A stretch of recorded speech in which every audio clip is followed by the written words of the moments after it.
A billionaire was dying until a janitor's song reached his heart. They called him the Sleeping Billionaire. Adrien Blake, CEO of the Blake Corporation, had been in a coma for 7 long months after a car accident that shattered more than just bones. It shattered time itself. Machines kept him breathing, nurses kept him clean, and doctors kept hoping. But every day, the world seemed to forget him a little more. Except for one person. Welcome once again to Tales with Francis Stories. Please subscribe and leave a comment. It means the world to us. Also, share this video to your friends and loved ones and turn on post notifications so you don't miss future videos from us. Thank you as you do so. Lila Grant never planned to end up cleaning hospital floors. She had dreamed of becoming a nurse, but life had other plans. Bills piled up, her mother's illness grew worse, and college became a dream she couldn't afford. So, she took what she could, honest work, even if it meant holding a mop instead of a stethoscope. She had one secret, though. Whenever she cleaned, she sang. Her voice was soft but full of warmth, like sunlight sneaking through closed blinds. She sang softly as she worked old soul songs, lullabies, and sometimes gospel tunes her mother once loved. Her voice filled the empty halls and made even the nurses pause for a second. One quiet morning, she entered room 305, the room everyone avoided because it carried too much sadness. Adrien Blake lay there, pale and motionless, surrounded by machines that hummed and beeped like tired lullabies. Lila had seen his face once, on a billboard, handsome, confident, untouchable.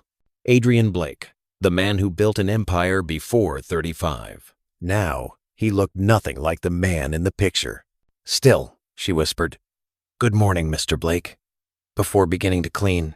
At first, she worked in silence, but the quiet pressed too heavy on her chest, so she did what she always did. She sang, "When the night is cold and hope feels gone, I'll still be here. I'll carry on." Her voice filled the room. She didn't notice the faint movement of his fingers or the small twitch near his lips. Day after day, she came back.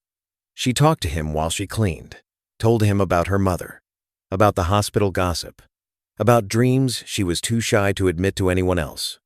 And she always sang. Somewhere deep in the silence, Adrien Blake heard her. He couldn't move, couldn't open his eyes, but that voice was his light in the darkness. Her songs became his heartbeat. Then one day, everything changed. Lila was halfway through a song when she stopped to refill her bucket. The room was quiet. Too quiet. Then she heard it. A sound.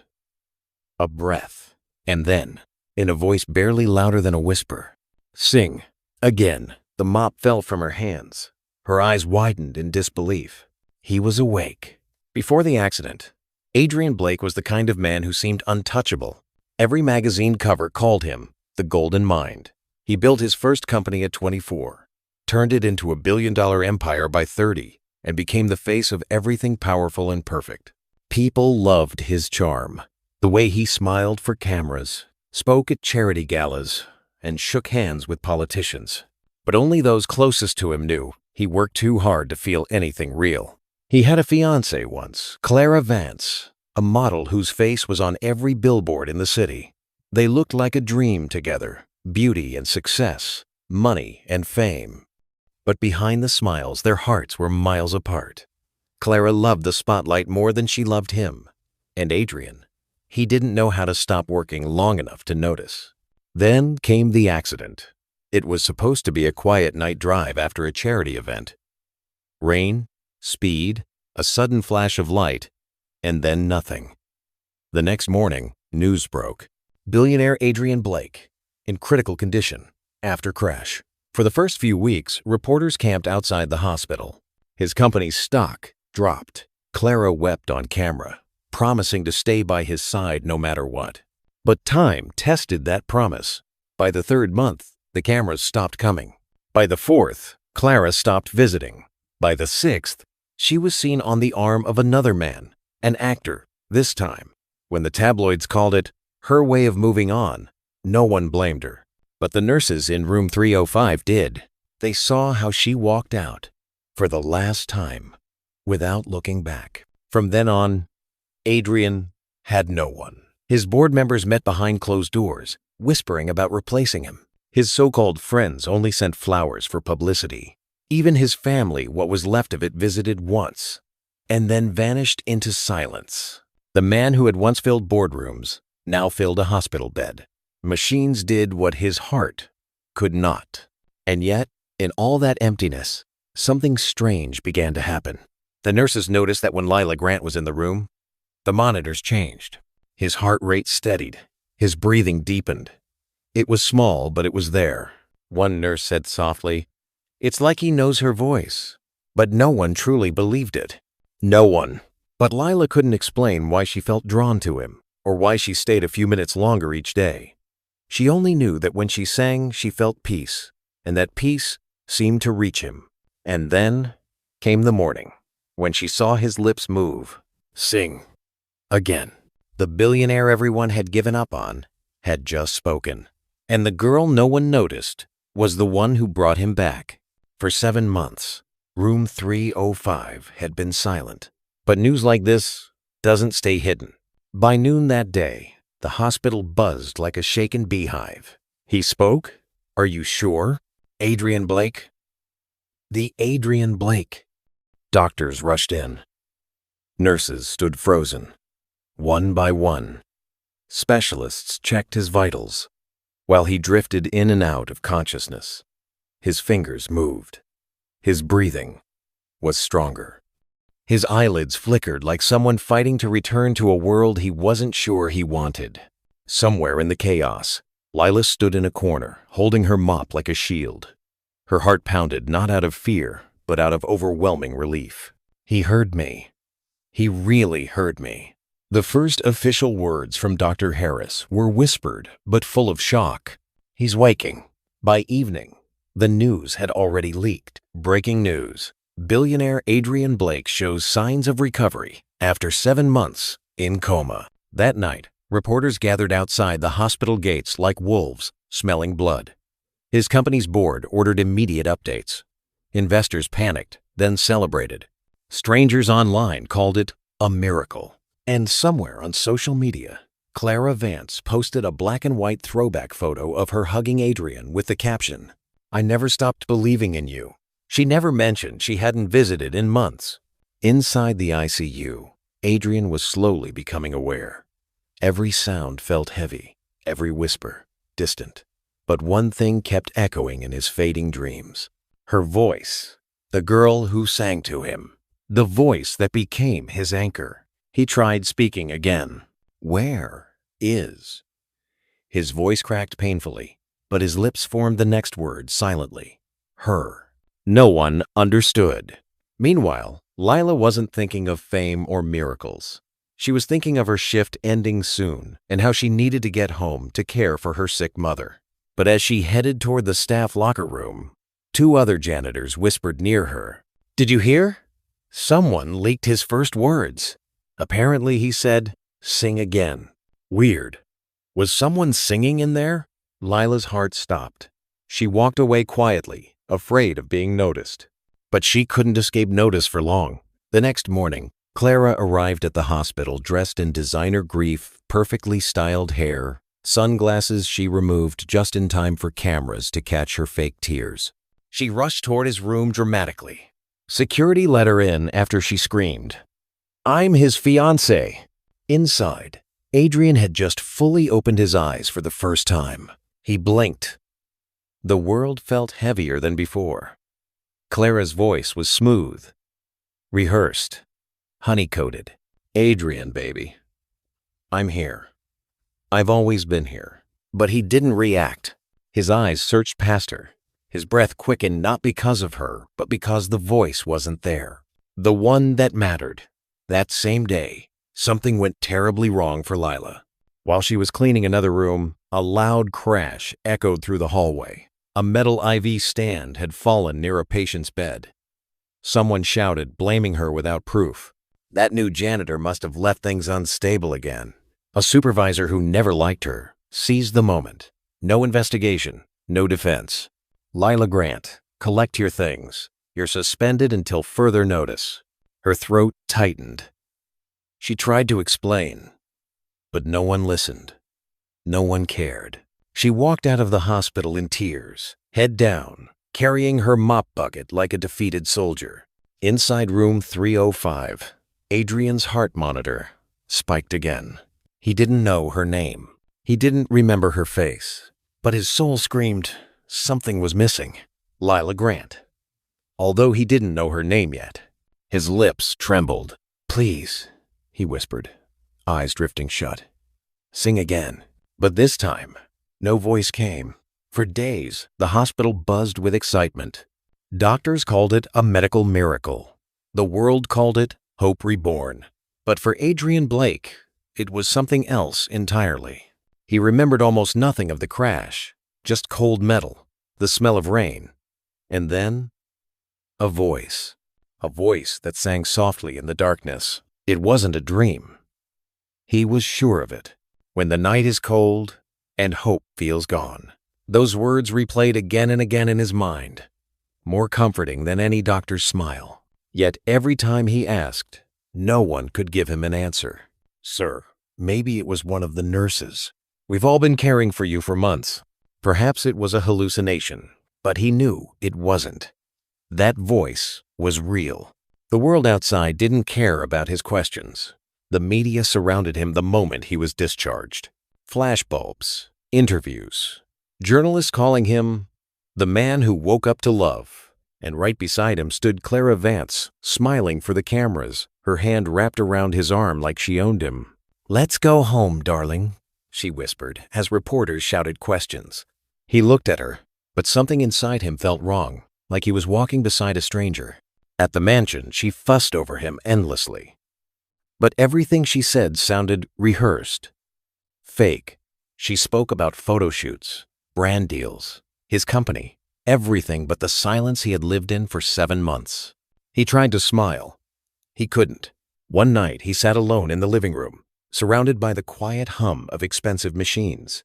He opened the piano cover and pressed a few keys. The melody that came out was broken, unfinished. Then his fingers froze. He remembered the tune, the same one he had heard in his dreams. The sound broke him. He pushed the piano away and whispered, "Who are you?" into the dark. Meanwhile, across the city, Lila Grant sat in her tiny apartment, holding a notice in trembling hands. Termination confirmed. She had begged to explain that she didn't cause the accident in the hospital, but the head of cleaning services didn't want to listen. They needed a scapegoat, and she was the easiest target. Her mother coughed in the next room, her medicine bottles half empty. Lila swallowed hard and forced a smile when she brought her a cup of tea. "Don't worry, Mama," she whispered. "I'll find another job soon." But deep down, she didn't believe it.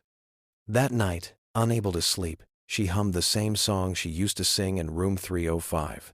Her voice was softer now, filled with sadness instead of hope. If only she knew that somewhere, miles away, Adrien Blake stopped breathing for a moment when he heard that same melody echo faintly through a charity video playing on TV. A hospital volunteer had posted a short clip, someone cleaning and singing in the background.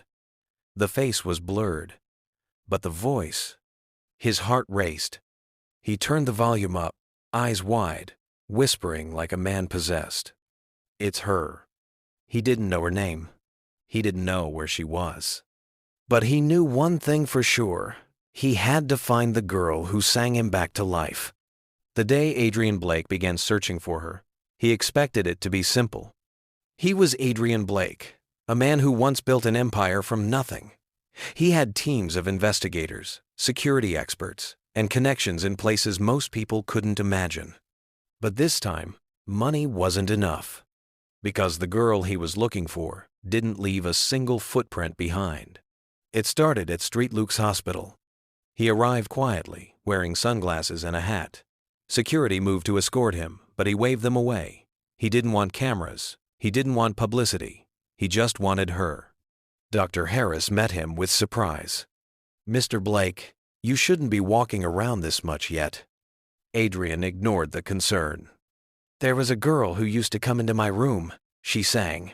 His voice trembled slightly, betraying desperation. Who is she? The doctor frowned, glancing toward the ICU hallway. Sir, your room was in the private wing. Per your family's legal contract, there were no surveillance cameras allowed in that section. Privacy laws. Only authorized medical staff records were kept, and even those are confidential. Adrien's heart dropped. He turned to a nurse who used to monitor his progress. Please, someone must have heard her. She sang often. Someone must remember. Nurse Diana hesitated. There was a girl who cleaned frequently in your room. Young, quiet, she sometimes sang softly. I always thought it helped calm you. She looked guilty. But she was fired a few days after you woke up.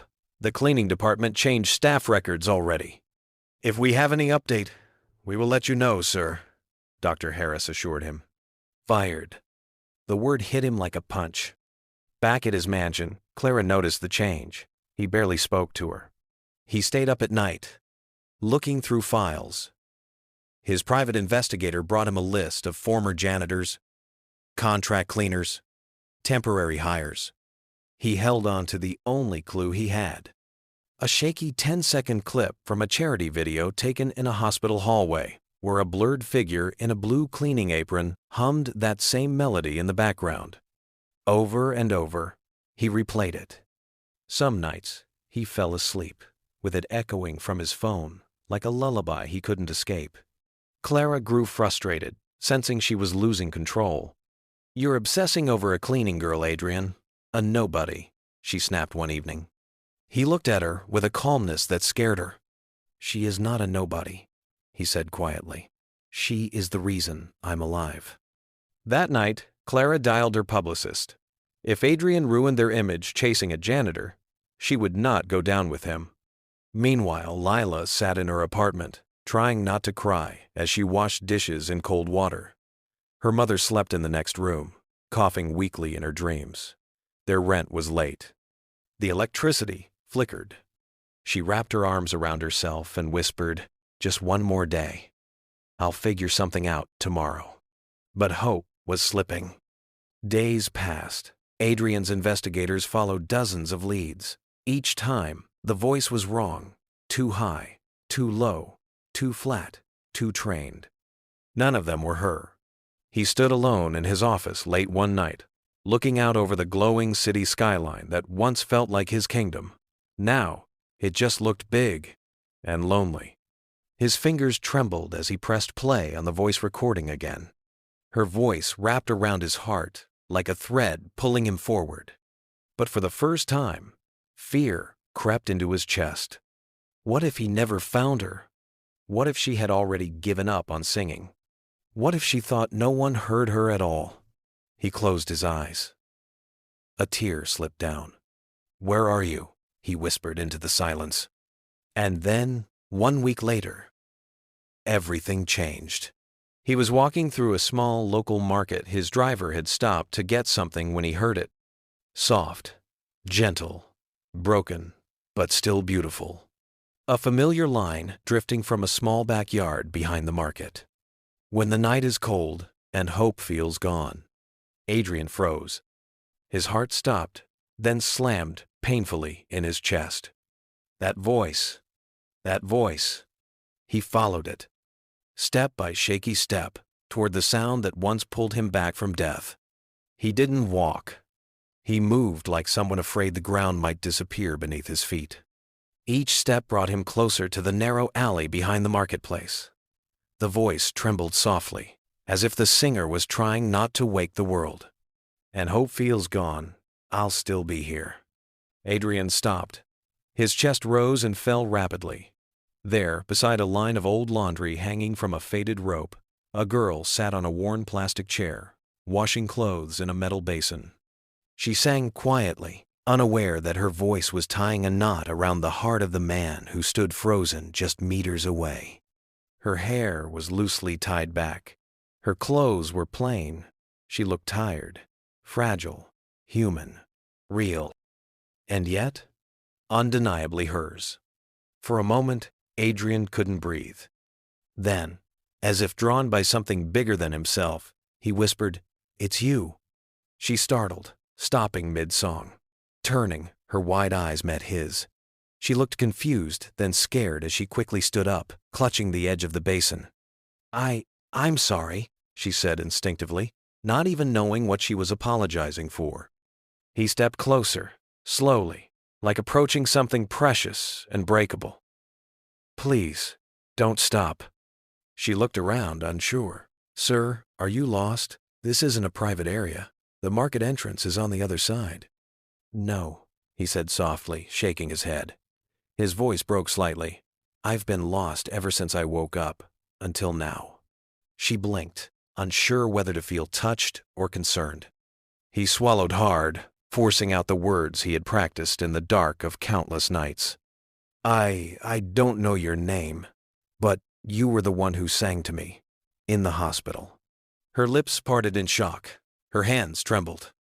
He continued, voice barely a breath. "You brought me back. Your voice, it was the only thing I could hear when everything else was gone." Lila's throat tightened. She looked like she might cry or run. I was just doing my job," she whispered. "No," Adrien said gently, a small tear escaping his eye. "You were saving my life." Silence stretched between them, heavy, fragile, filled with something neither of them understood yet. Lila finally found her voice. "Why? Why are you here?" Adrien looked at her like someone who had finally found a heartbeat after too long in silence. "Because I need to thank you, properly. Because I couldn't sleep without hearing your voice again. Because—" He paused, struggling for words. "Because I haven't felt this alive since before the accident, and I don't even know why." She stared at him, unsure whether to believe, trust, or protect herself. Her chest ached from fear, from shock, from something else she didn't want to name. Finally, she whispered one word. "Adrien Blake." The moment she said his name, he smiled brokenly. "So you know who I am." She nodded slowly. He took a careful step forward.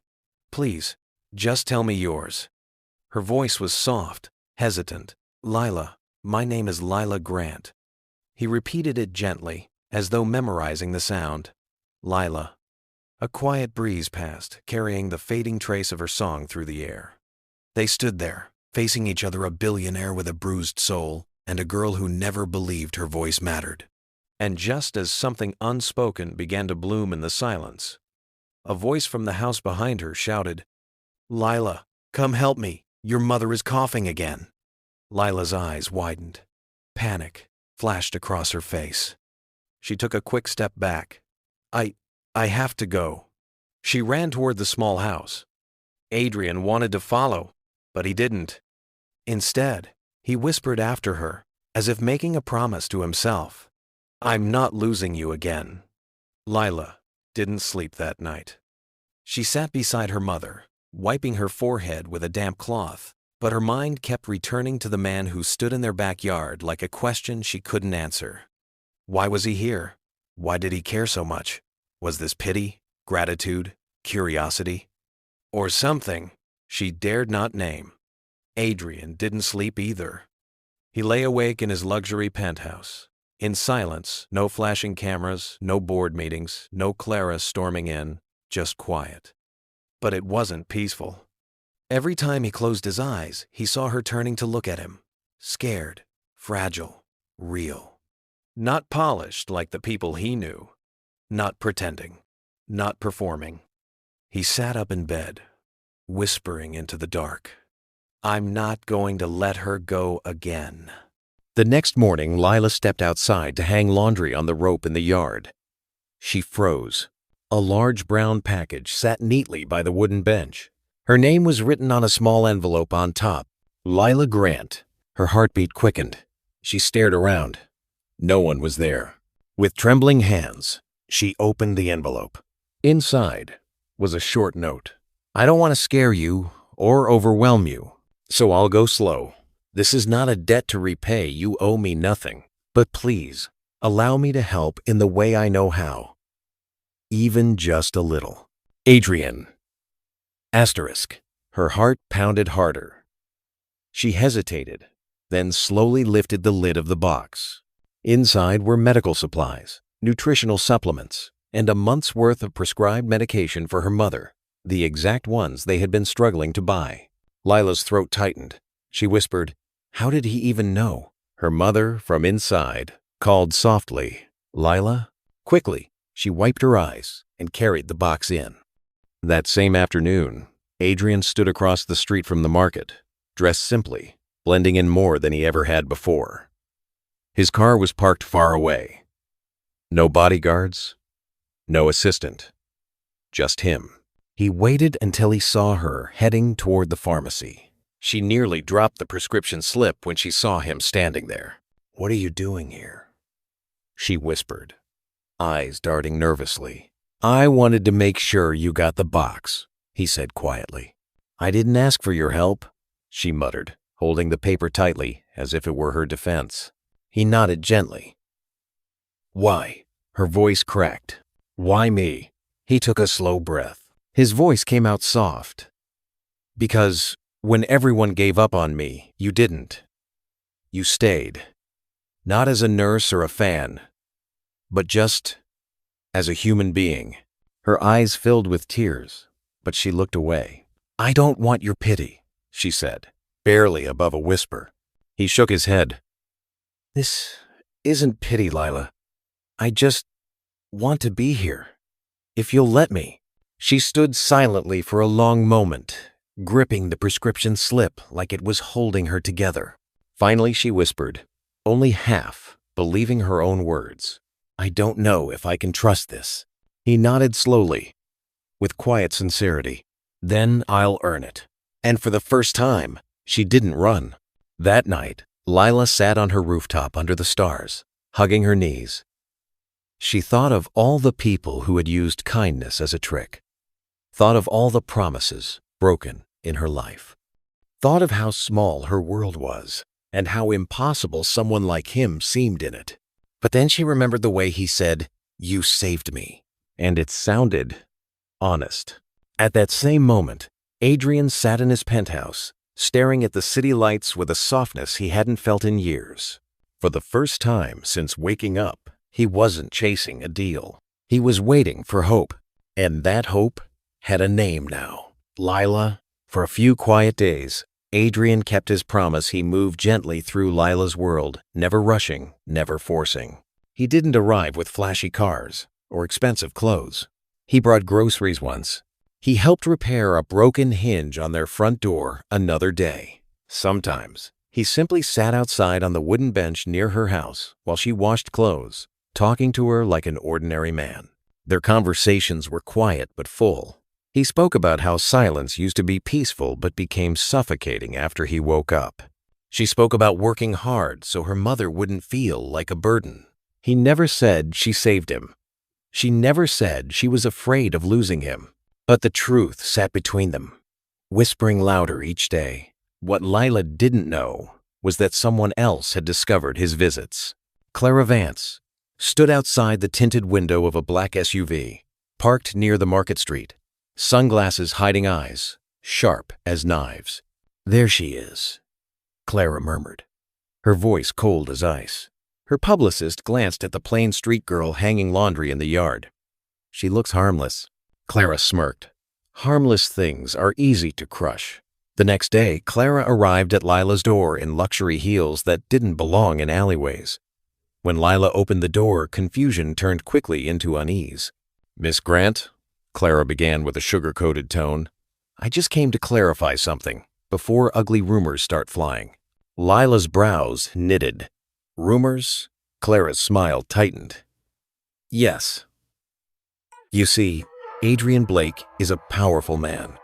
People may mistakenly assume that you coming from a lower background are taking advantage of his kindness." Lila's heart dropped. Shame flushed her cheeks. "I'm not." Clara stepped closer, voice turning sharp. "Listen, sweetheart. You cleaned floors. You don't belong in his world. If you really care about him, walk away before people call you a gold digger. Because trust me, Once the media gets a name, they won't stop until they tear you apart. Lila clutched the door like it was the only thing keeping her standing. And, Clara added, leaning in so only Lila could hear, Adrien is vulnerable right now. He thinks you mean something to him because of confusion from waking up. Don't ruin both your lives by pretending this is something more. Then, with designer grace, she walked away. For hours, Lila couldn't breathe properly. Everything Clara said clawed at her chest, like truth coated in poison. Her mother noticed her shaking hands as she made tea. "What is wrong, mi amor?" she asked softly. Lila sat beside her and broke into tears. "What if I'm ruining his life just by being near him? People like him. They're not meant for people like me." Her mother held her hand gently. "Do you feel safe when he is near?" Lila nodded tearfully. "Do you feel seen? Heard?" Another weak nod. "Then maybe," her mother whispered, brushing a tear from her cheek. "You're not afraid of hurting him. You're afraid of being happy and losing it." Those words hit harder than Clara's threats. That night, when Adrien arrived again, with quiet eyes and hesitant steps, Lila didn't greet him with a smile as usual. Instead, she spoke first. "I think you should stop coming here." He froze. Pain flickered in his eyes, though he tried to hide it. "Why?" She swallowed. "People will talk. Your image, your world. I don't want to destroy it."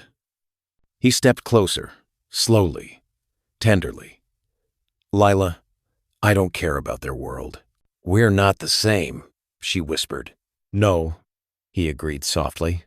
"We're not. You're the girl who sings in dark rooms with hope in her voice. I'm the man who woke up searching for it." Her eyes filled with tears. "I'm scared." His voice was gentle. "So am I." They stood there in trembling silence until her mother called from inside and she stepped away. But as Adrien turned to leave, he paused. "Lila," she looked back. "I'm not done fighting to stay in your world, even if it looks nothing like mine." She didn't answer, but she didn't tell him to leave forever either. That night, they both lay awake under different ceilings, hearts full of fear, hope, and a love neither had dared name yet, but both had already started to feel. Tomorrow, everything would change. Because tomorrow, Clara wouldn't just threaten in private. She would go public. Clara didn't wait long. By morning, gossip sites exploded with headlines. "Sleeping billionaire falls for janitor girl." Source claims she manipulated his emotions after coma. Gold digger story? Who is the unknown woman visiting Adrien Blake? Clara Vance heartbroken. He wasn't himself when he met her.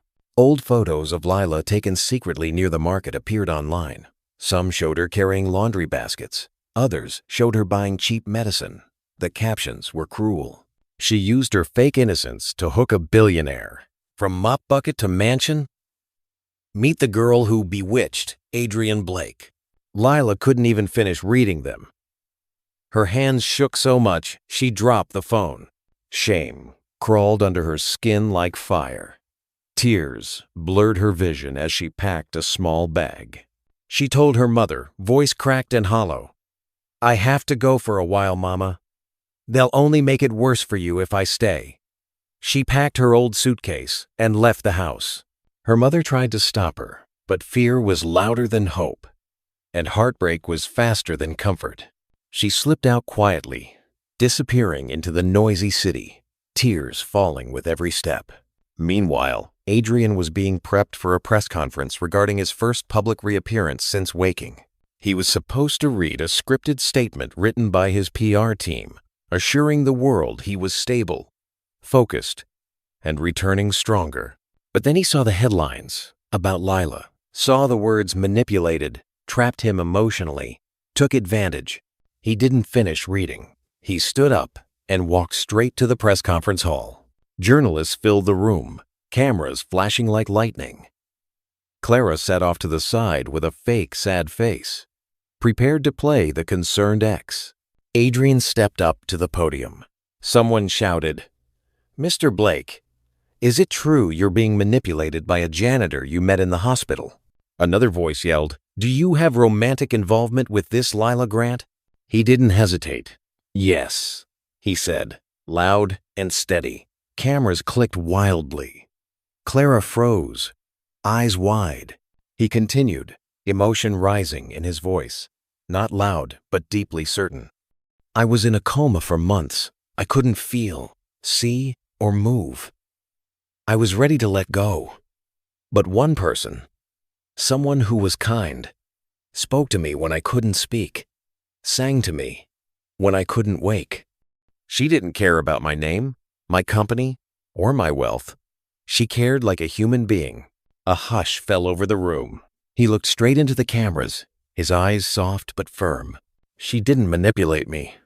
She saved me, and I will not let anyone drag her name through mud for showing kindness when the rest of the world abandoned me. Clara stood abruptly, rage in her eyes. Adrien ignored her, voice dropping to something almost tender. I don't know how she's feeling about all this right now, but Lila, if you can hear this, I owe you my life.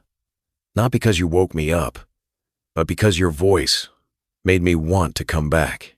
He took a breath, and now that I'm awake, I choose to follow that voice, wherever it leads. The room was silent for a moment, then erupted into shocked chaos. Adrien walked away from the podium, not caring what headlines would come next. All he cared about was running to her side. Lila watched the live broadcast from a crowded bus station, tears streaming silently down her cheeks. She clutched her bag tighter as he spoke her name to the world, not with shame, not with apology, but with love and gratitude. When he said, I choose to follow that voice, wherever it leads, she cried harder because she wasn't afraid anymore. Maybe, just maybe, she didn't have to run from happiness this time.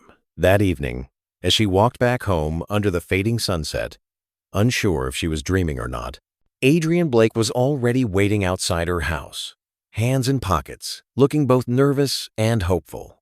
She stopped. Their eyes met, and for a moment, everything went quiet. He approached slowly, like he had from the beginning, never rushing her. She whispered, Why did you do that? They'll never stop following you now.